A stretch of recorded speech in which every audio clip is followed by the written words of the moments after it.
Well, Ursula von der Leyen has to be one of the most sly foxes in all of government, I think, because today she has made yet again another shock announcement about divorcing the EU from the US.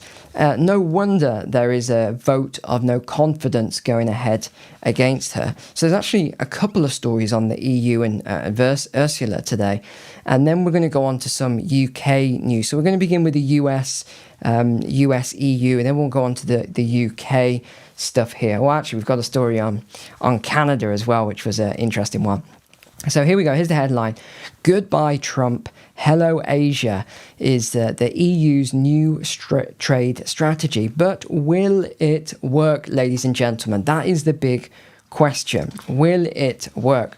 You know what? I remember that walk and talk I did not long ago. You'll remember quite well. I was on the beach and I was walking along and I was talking about how the EU were using every tactic in the book to delay, around the tariffs from President Trump.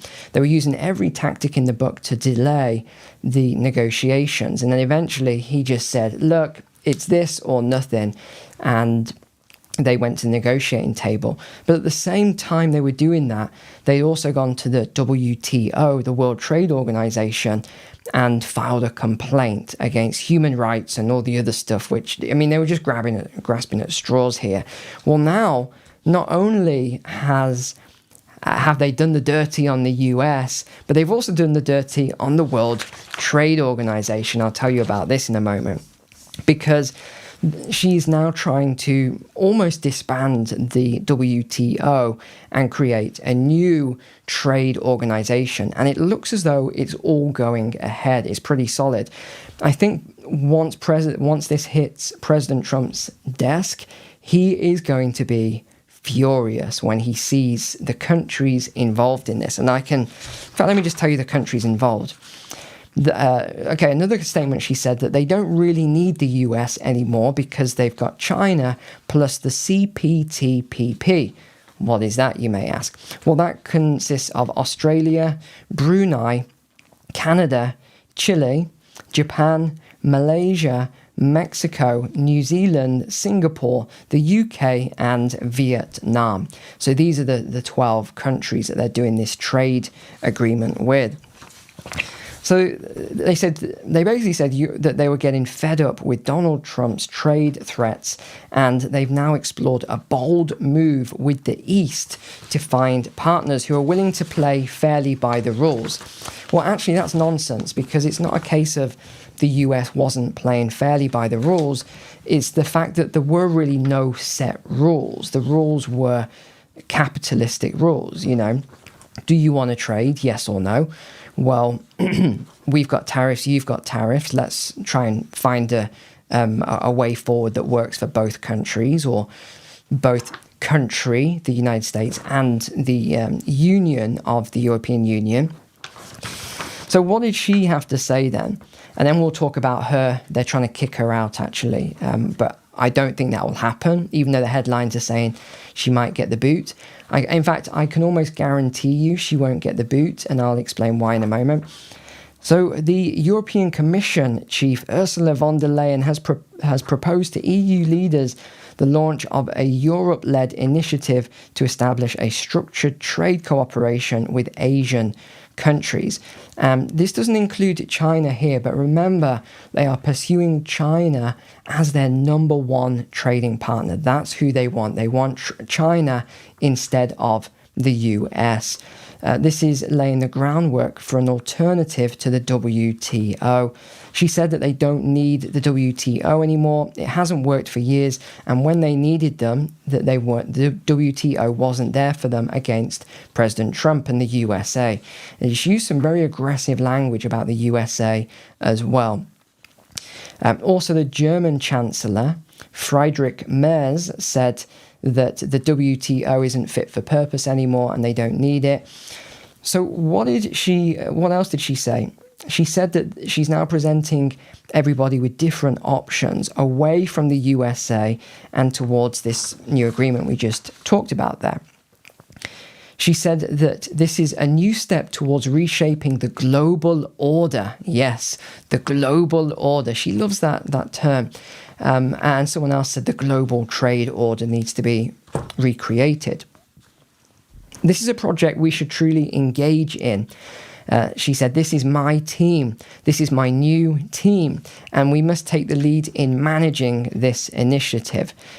Asked whether the United States should be involved, she laughed and replied, no, we don't need the US. As I understand it, the Americans actually left and have no interest.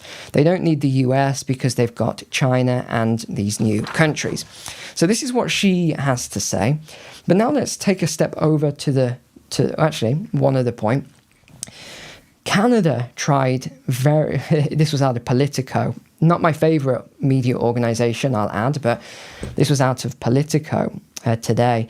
And that's that Mark Carney has folded like one of those paper straws that none of us like. He basically folded so hard as soon as President Trump said, okay, you want to put these new digital service taxes and all these policies on our tech companies. Well, okay, well, we need to, we're pulling back right away from the trade negotiations and tariffs and etc. So, of course, Canada has now rescinded their digital services tax in order to make sure that everything goes ahead with the US. What a surprise. He talks very strongly. He talks this tough game, Mark Carney, Prime Minister of Canada, who, funny enough, has an office about a mile down the road from where I live. Yes, where nobody actually is there. It's just an old man, but it helps with tax purposes, I'm told. So that is what happened there. Now, the MEPs are seeking to remove the president here. They are looking to remove her. So let me go over the details of this with you. They've passed, or they've initiated, a formal motion of no confidence against her. Now, this is something you might not have heard about. There was one thing called Pfizer-gate. This was all to do with, wink, wink, during the lockdowns and everything else. So she was exchanging private text messages with Albert, the CEO of Pfizer. And this was all around a 35 billion euro deal. When a journalist requested access to the messages in 2021, it created a hornet's nest. The commission refused. They said that the messages were her private information, and that was overruled because it was then found that actually it was on her personal mobile phone, right? Your cell phone. Your work phone. It was on her work phone, so it wasn't personal. It wasn't private. It was part of her role. So they said she had to release the messages. They still haven't been released, these messages. So there's something dodgy going on there. And then in May, just last month, the EU General Court ruled that the Commission's refusal was legally unsound and it violated good administration and breached transparency obligations. So they said they had to be released. These messages still haven't been released, ladies and gents. So we don't know exactly what was in there. But we know that there was institutional bypassing, democratic disregard. And remember Lagarde, her partner in crime. She's actually convicted, by the way. Look this up. I'm not speaking out of turn here. She has been convicted of a number of crimes. You wouldn't believe the people who are running the EU at the moment. It's unbelievable. But let me just say to all of my American friends, my American patriots who watch here, I support you. I have got your back always with all this stuff. So don't worry about, all this, I think President Trump's going to do a good trade deal for you. Everything's going to be good. And this week, it is, of course, the 4th of July. So I'm going to be running a crazy, ridiculous courses sale for you. I don't even know how vast it's going to be yet. I've already started putting it all together. You can look at the page here. But this is going to be an incredible 90% off sale on any course. I've got 11 courses. Any course you want, or you can grab a huge bundle, will be on the 4th of July because I think it's great that you escaped, UK, British control. I think it's just a wonderful, wonderful thing. You don't want to be part of Britain right now, believe me. Imagine that, with everything going down the pan, as it were. So let's continue on then with this vote of no confidence against her.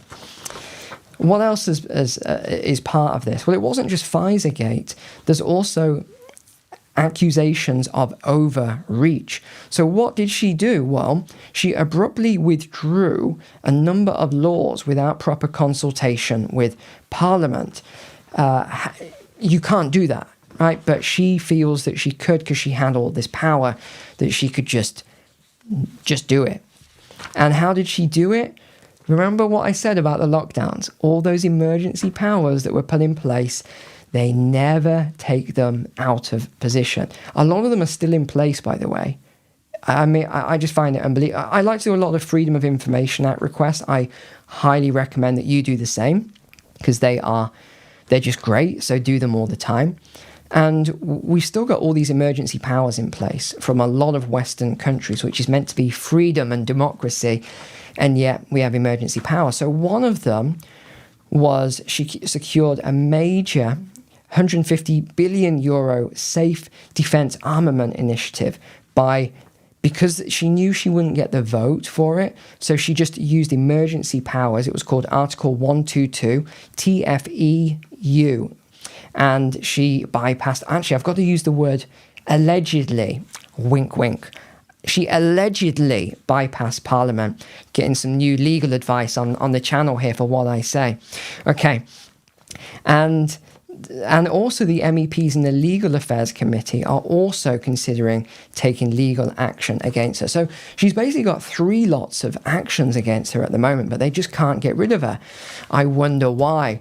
Best friends with Klaus and a couple of other people. They just can't seem to get rid of her. What about the broader critique then? Well, this is all around democratic erosions. They said that this frames part of a wider assault on democratic checks and balances and criticising institutional overreach, democratic disregard and erosion of public trust. What else then? Well, the man who brought it to the Parliament, he got 72 signatures. So that was 2 over what was needed to get the no confidence motion. But still require a 2/3 majority. That's roughly 480 of the 720 MEPs to get this to pass. I really don't think it's going to happen. And the reason I don't think it will happen is whether some of these people like her or not, the man who brought it, I think he's a Romanian MEP. I'm pretty sure he's a Romanian, and they call him an extreme far right, blah, blah, blah, blah, blah language. They use all that sort of weird language. So that's what they say about him. So these are the parties, the Greens and the Socialists and everyone else, they're not going to vote in his motion. It's not going to happen, which means you've got a very limited number of people who will vote. You need a majority to remove her. I don't think it's going to happen. So we'll see. I don't have a crystal ball, but I'm 90% sure she is not going to be removed in this vote, which is in July. So very shortly, it's just coming up. So we're probably going to be stuck with her even longer. But such a sly fox, anyway, to summarize. Being really sly, President Trump is going to be so furious when that hits his desk and he sees what she's done. I don't even know what's going to happen. I think it's going to be pretty wild. Another thing we've just had out, this is a really big wealth report that's just come out. The UK then has suffered, it was the second highest fall in wealth of any economy in the last year. That's bad. I mean, it's not just bad for that reason. Remember, it also came second place for the worst mental health in the world. It was like, you see the bar charts and it's like this. And then it went, the UK, over here. I think it was South Africa that came worst mental health in the world. But UK was second to that. It's worrying. You keep seeing all these reports coming out.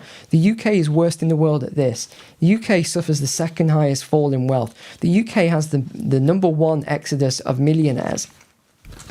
So what actually happened? Average wealth in Britain fell the second of any economy. This was a global study. So there's about 3 of these studies now, and they all say the same thing. This is piling fresh scrutiny on the country's battle to stem an exodus of the wealthiest residents and kickstart its flagging economy. Good luck. Where are the plans? For those of you economists and finance people who watch the channel here and are subscribers, make sure you subscribe, by the way. Where are the plans to kickstart the economy? I don't see them anywhere. They keep talking about cuts and welfare cuts and savings, but if that were true, they would have done them by now, and they're not. They're not making the deep cuts that they said and kickstarting the economy. What they should be doing, and this isn't a short-term solution, it's a long-term solution. They should be taking some short-term pain right now. So doing some cuts, and I'm not saying welfare cuts, but doing some cuts where it's necessary. Hotels for people who are coming into the country, maybe that might be a good starting point. A lot of cuts with all of that sort of stuff.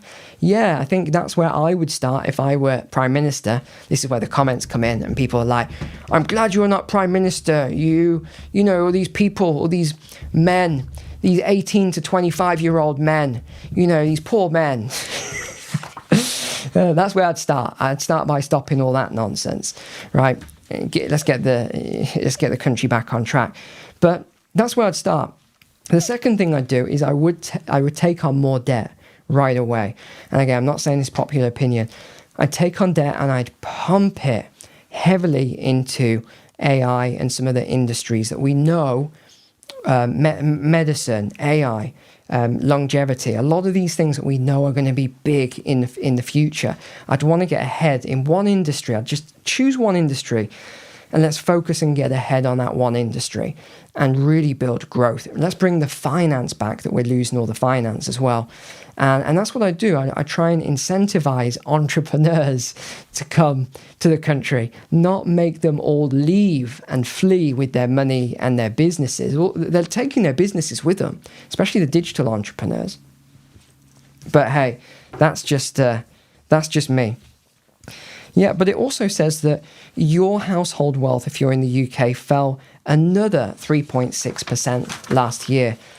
That means that you became 3.6% poorer for the average household. That's a lot, 3.6% in 1 year. Because remember, we've also had inflation. That's not adjusted. You also had inflation. So you're probably closer to 6% that the average household is poorer by now a year ago. And then you've got to take another 6 to 7% for the year before. And then it was about 12% for the year before that. So you think if you were to sort of add all of this up, you're probably 20% poorer from when all these, lockdowns and things began, 20%. So no wonder people are saying all the time, Neil, I just don't understand it. I'm, earning a decent wage, but I'm just struggling. I don't understand. Why am I struggling? My friends, I say this to the most caring. The reason you're struggling is not your fault, okay? And I say this to most people. For some people it is, right? There's a small percentage, it's their fault. They're just not good with money, right? But the average person, it's not your fault. The average household. You can't do anything against this food inflation. You can't do anything against the energy inflation. What, are you just not going to heat your home in winter? Are you going to just wrap yourself in 5 blankets and sit there freezing on the sofa and not even have the TV on because you can't afford electricity? Most expensive electricity in the world, UK. It's really not, I don't feel, the average person's fault. I think it's bad government policies and there's a lot going on. Fiscal, monetary policies, inflation. They've just caused a huge issue. And remember, all that new currency that was created during that period, over the last few years, did exactly what I said would happen with it. It filters down to everyone in the economy. But then once those people spend that money, it ends up in that top 1% of wealth. And now what's happening? Those people are leaving the country. So it's actually, I just thought of that then, what a spiral. It's getting even worse. The only country that performed worse than the UK, you ready for this, was Turkey. Do you know what's going on in Turkey right now? 75%, what was the the inflation rate, 75%. Can you imagine? 75% inflation rate and a 50% interest rate. Imagine taking a mortgage, 50% interest rate, might be more than that. Terrible. Average real-term wealth per adult fell heavily because the cost of living pressures and rising interest rates move faster than house prices or financial markets.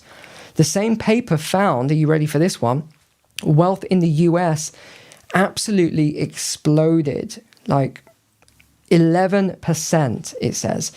So why people in the UK became 3.6% poorer, people in the US grew 11% richer. And again, I'm going to take that with a pinch of salt, or Americans, I found out the other day, say a grain of salt.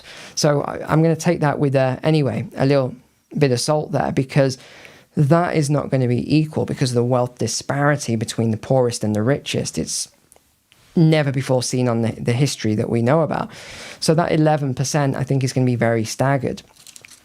What happened as a result then for the US, 1,000 millionaires a day. Let me just repeat that. 1,000 millionaires a day moved to the USA over this same period. And that's why the economy grew by 2.8%. Part of the reason, because so much capital was flowing in. What happened last year in the US? In the UK, 10,800 millionaires left the UK versus 1,000 a day. Someone just wrote a piece today that I was reading. Actually, this was yesterday. And it says, prepare for an economic collapse in the UK in 2026. I think it's a little bit, I need to see his data on this. I'm going to take it quite loosely. This is out of the Telegraph, of course. But he says, make a note of the date, because this is the day when the financial crisis has become inescapable, because Keir Starmer has pretty much pledged to never bring the budget back in line. 1 in 10, so 10% now of all working age adults is now on benefits. And actually, it's quite interesting when you look into the people who are on benefits. There's one group that is, I think it's 84%? Don't quote me on this. I think it's something like 84% of one type of group is on benefits.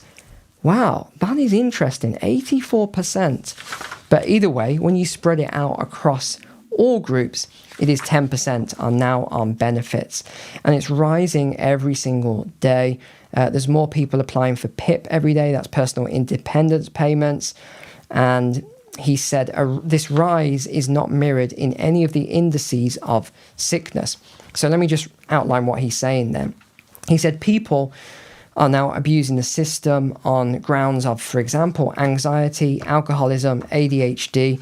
He said there's now 50,000 claimants who are claiming this allowance just for having ADHD. He said that it's almost impossible to verify these claims, and there's also loads of videos online of exactly what to say to make sure that you get the claim. Otherwise, if they decline it, you can now sue them for prejudice against your disability. So, this is pretty wild. This is wild. He said this was never about justice for people with disabilities, less still about justice for taxpayers.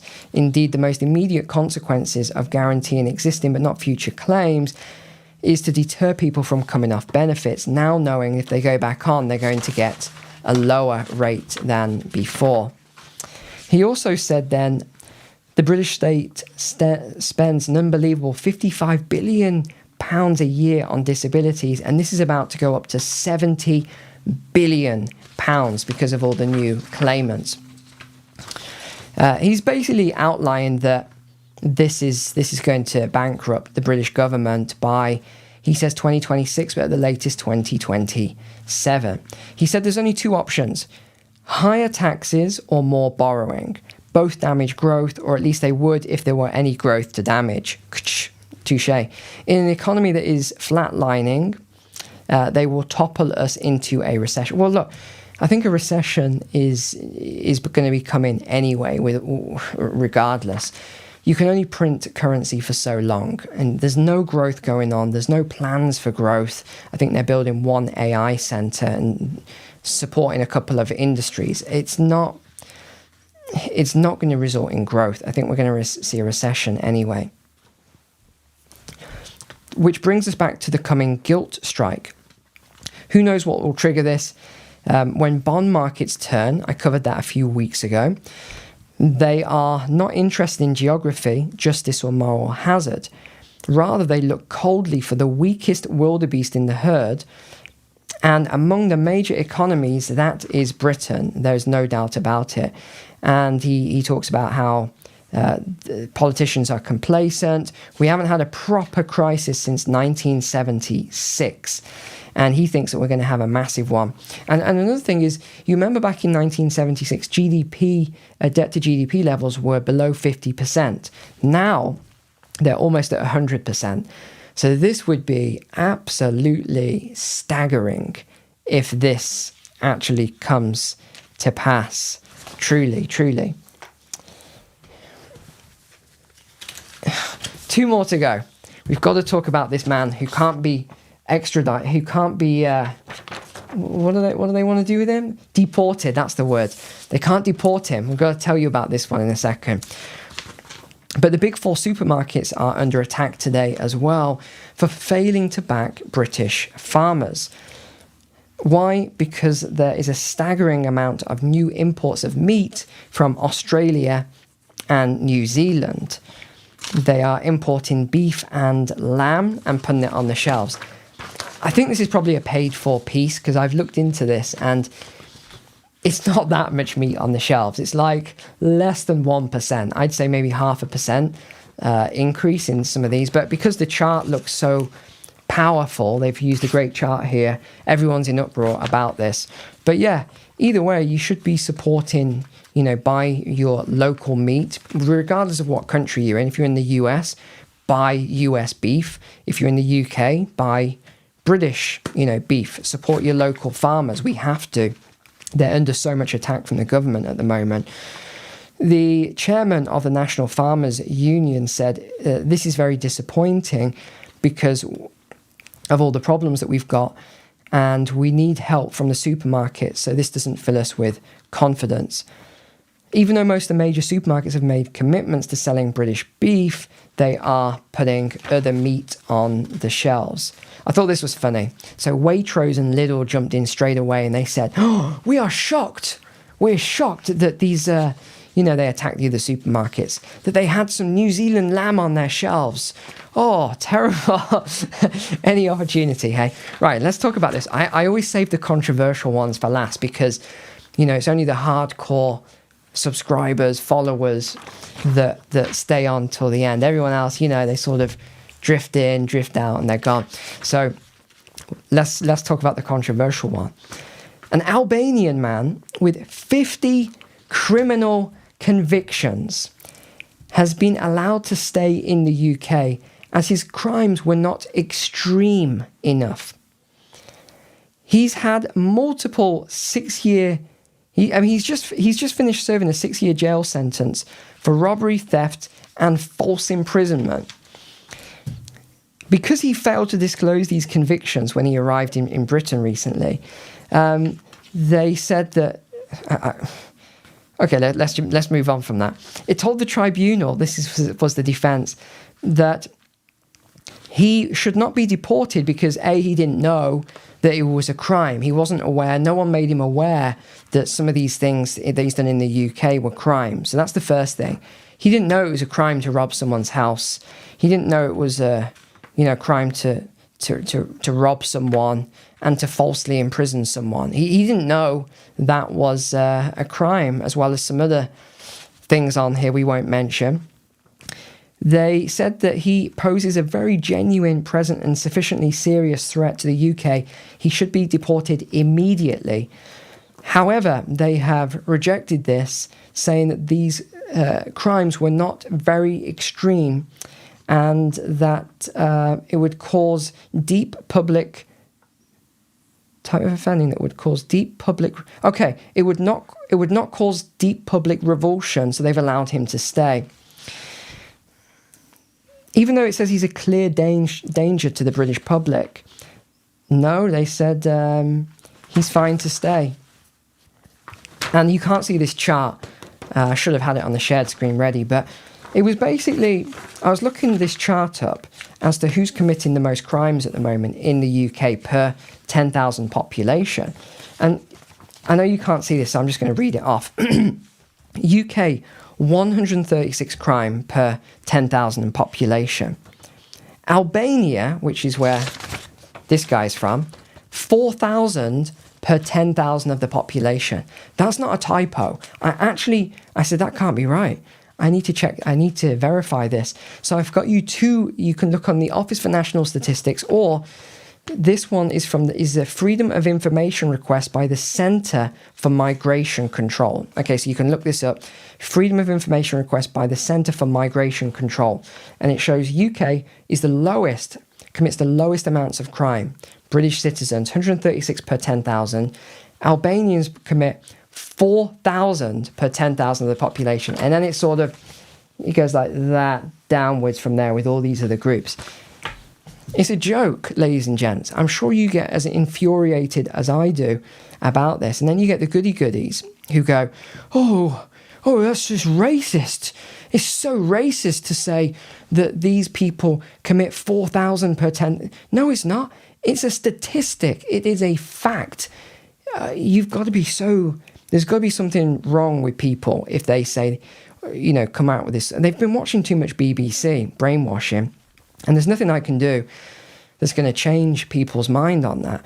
If you hear 2 or 3 times a day for years or decades that everything is racist and everything is offensive, if you say this or you say that, you get to the point where it doesn't matter if I say to those people, well, no, that's a statistic, it's a fact. Look, it's a crime statistic there. Can you see they've got the nationality and that's a statistic. It doesn't make any difference. It's like it doesn't register with them. Psychologically, there's something, their brain has been like warped so they can't see it. It's a bizarre thing. But remember, this 4th of July, massive sale. The link is below in the description. It's for everyone.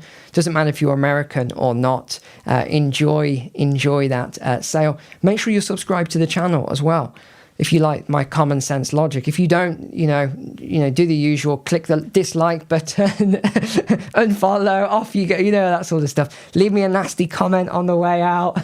I love those every time, of course. Thanks for being a subscriber here. Take care. God bless you. God bless your family. I'll see you on the next one.